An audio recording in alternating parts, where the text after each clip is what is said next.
and you have another hole to fill, you might be surprised about the concern level. Plus, we're less than a week away from the first workouts at the NFL Combine.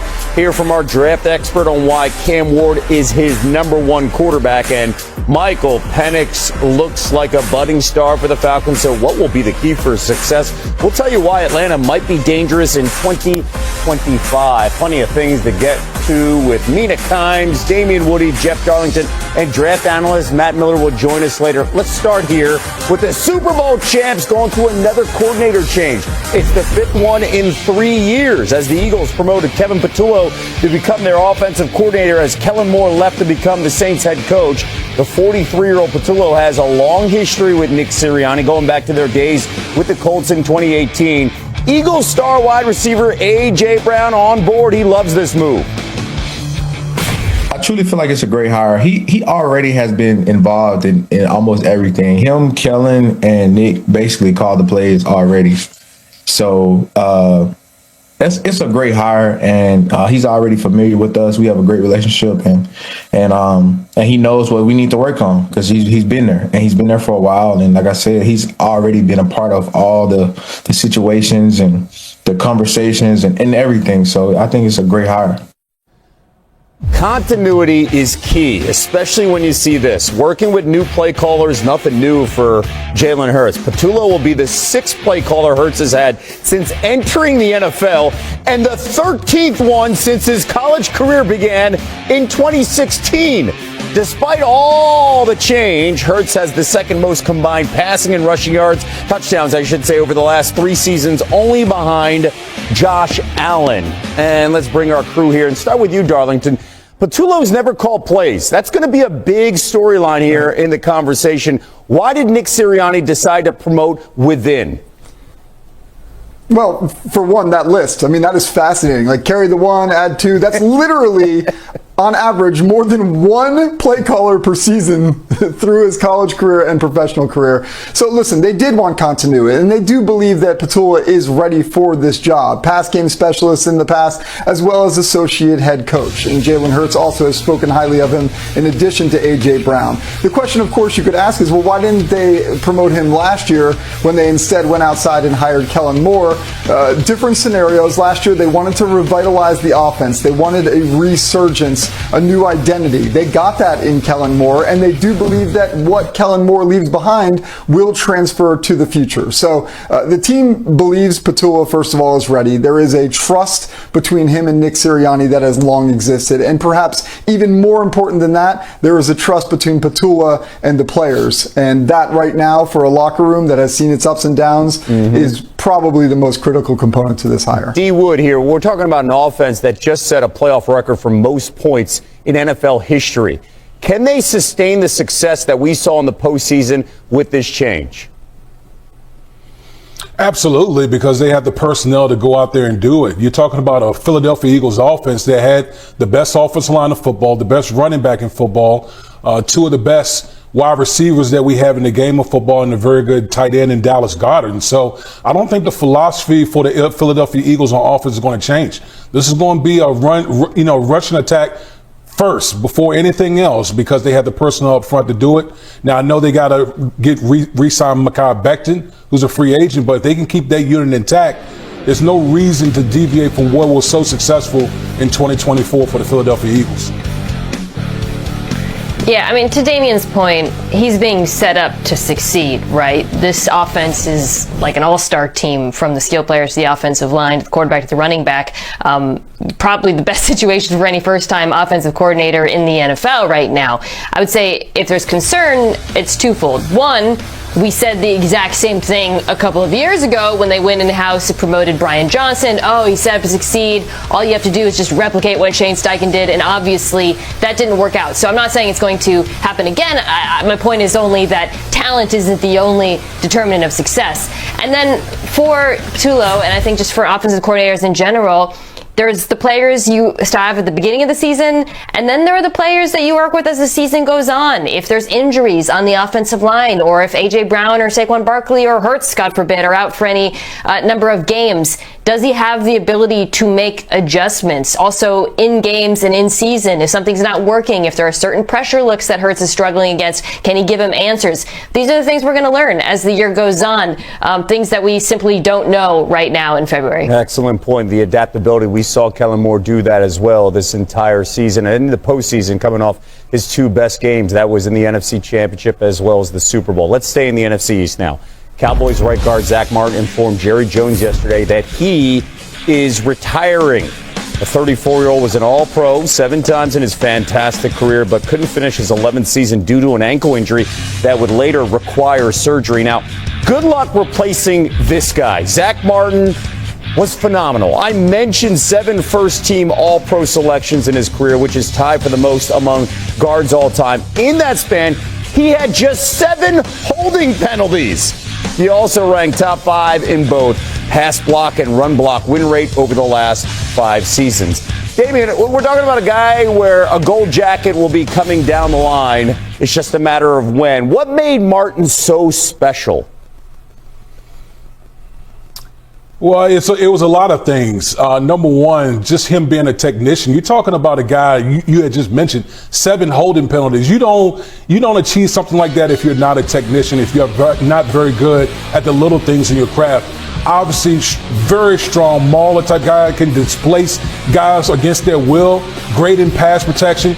And the biggest thing is, far when you talk about elite players on the line of scrimmage, is when you needed the most, they always ran to Zack Martin's side. They always ran behind Zack Martin. So when the Dallas Cowboys were elite, especially on the offensive line, it was because of Zack Martin at right guard. Yeah, and it all changed, too, in that draft, because guess what? Johnny Manziel was on the board, and Stephen Jones said, hey, Dad, hold up. We're not going to go with the quarterback. We're going to go with our offensive line and build it. And that started a great run there for the Cowboys in pushing the line forward. Now, with Zack Martin and 2-time Pro Bowler Tyler Smith, the Cowboys guards had the 4th best pass block win rate in the league in 2024, led by rookie Cooper Beebe.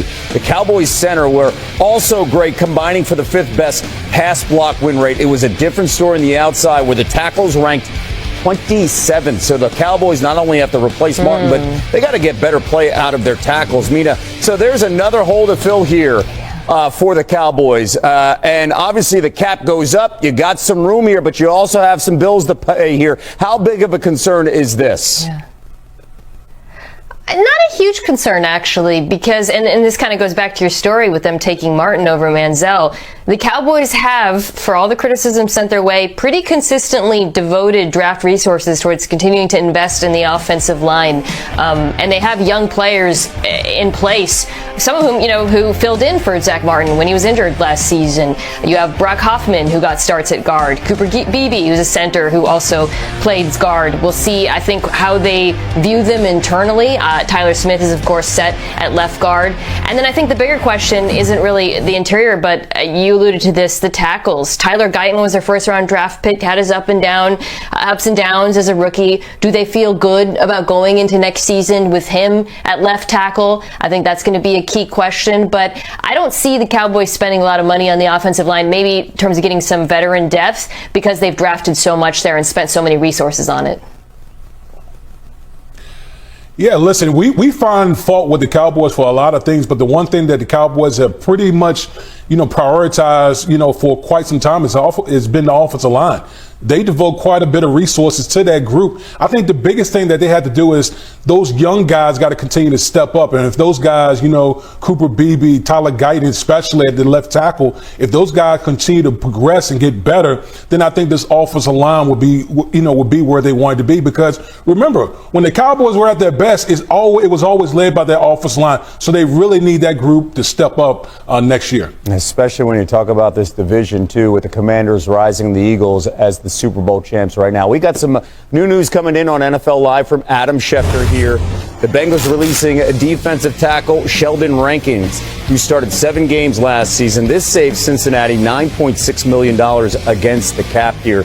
Let's bring back Jeff Darlington here as we continue to talk about this This is going to be a big storyline with the Bengals. You saved nearly $10 million on this decision. The cap will go up by at least $20 million. So, Jeff, what are the Bengals' plans to get Jamar Chase, T. Higgins, and Trey Hendrickson paid this offseason and staying in Cincinnati? Well, Kevin, here's the thing. Even if they don't manage to keep the 2 wide receivers that we're talking about, plus Trey, this is a scenario where they still have to scrape away at their salary cap spending. And if they really do want to keep them, they're going to have to get even more creative beyond that from a restructuring standpoint. Listen, the idea that these guys stay together is obviously a very romantic one that Joe Burrow has pushed forward as something he would like to see happen. The reality is, though, we're talking about a player in T. Higgins who is on the cusp, the doorstep of free agency, could wind up getting the franchise tag for $26 million, but ultimately putting himself in a situation where it's either a tag and trade, a long-term extension. But the idea that other teams are also coveting Higgins does suggest that this is more complicated than just one transaction. We're going to see a flurry of these from the Bengals if they are going to be able to keep these guys. Biggest problem, yesterday's prices are not today's, and the Bengals waited and waited and waited for the bill, and boy, that price tag's going to be a monster bill at the end. All right, we're just getting started here on NFL Live. Cam Ward has a message for Team Jaguars. We have agreed to terms with James Gladstone to become our next general manager. Some background here. Gladstone spending the last 8 seasons with the Rams. 4 of them, he was the Rams director of scouting strategy, now going from one coast to the other and finding a home in Jacksonville. Time to read and react to some of the biggest news from the week, with Myles Garrett requesting a trade out of Cleveland. Aiden Hutchinson was asked about adding him in Detroit. We were just talking about what could be, and although it's probably unlikely, I think I would be thrilled to play next to him if it were to happen. But our whole D-line would be totally elevated. That'd be a scary defensive line. And we get along too. I think I've seen him these last few years at different things. He texted me after I got hurt, which I don't know, it was just a cool thing. Guys outside of your own team who reach out to you, I think. So I think he's a good dude. And if he does, great. But I don't know. We'll see. Yeah. We'll see. But that would be awesome.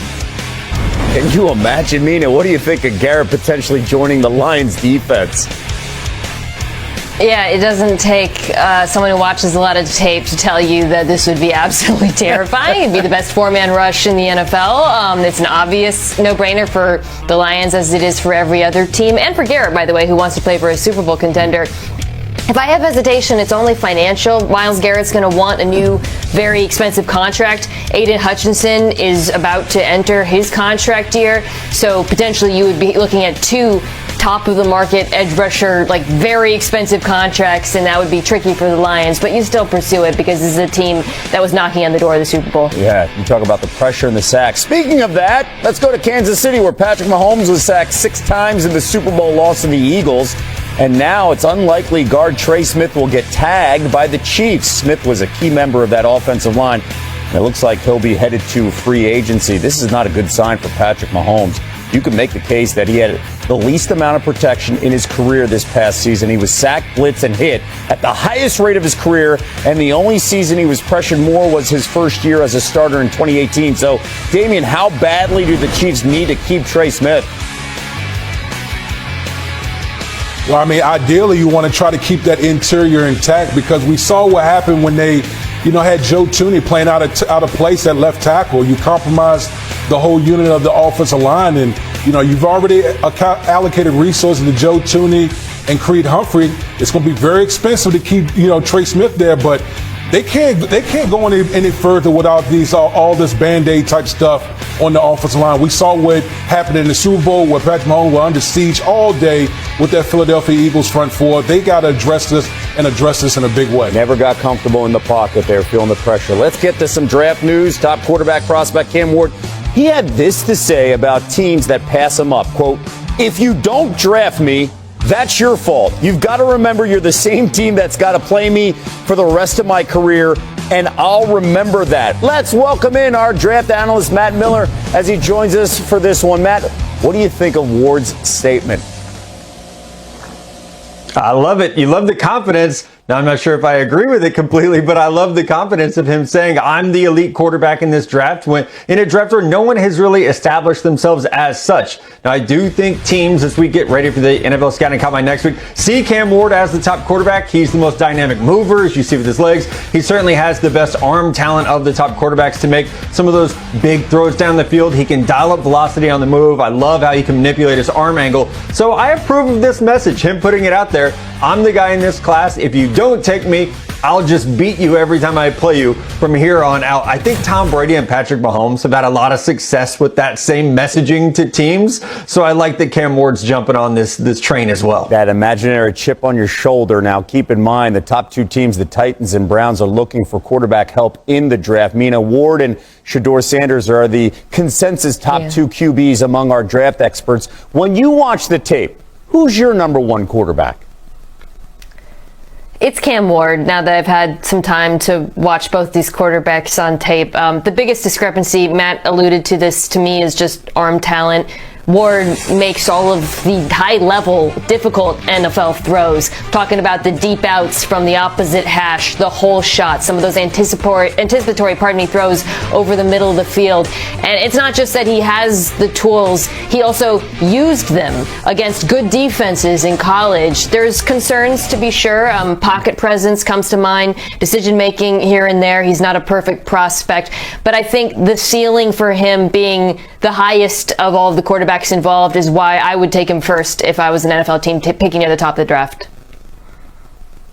Yeah, I'm in the same boat, Mina. And I think it's important to note we've been spoiled by quarterbacks the last 2 years. Bryce Young, CJ Stroud, last year Caleb Williams, Jay Daniels, Drake May. These guys aren't in that class. So when we talk about them, it's like, hey, he might be QB1, but there's some wrinkles that you got to iron out. Pocket presence has to get better. He forced a lot of errors last year, whether it was fumbles or just missed throws, interceptions, because he's trying to make too much happen. We saw that struggle with Caleb Williams this past year, where you have to learn to play on time. I would say for Cam Ward and Shedeur Sanders, that's where their games have to really elevate quickly. I like Cam Ward more because I think his mobility will get him out of some of the trouble that both these guys put themselves in by not trusting their offensive line. Cam Ward currently holds the record, keep in mind, for most passing touchdowns in Division I history. All right, we have new developments coming in today in the accusations of sexual misconduct against Ravens kicker Justin Tucker. Investigators for the NFL have been in Baltimore speaking to some of the women who accused Tucker of misconduct, a source telling ESPN. 3 women have spoken with investigators, with another 2 scheduled to do so, according to a report by the Baltimore Banner. In a statement to ESPN today, a league spokesperson said this: "We do not provide details or updates of the review process while investigations are ongoing."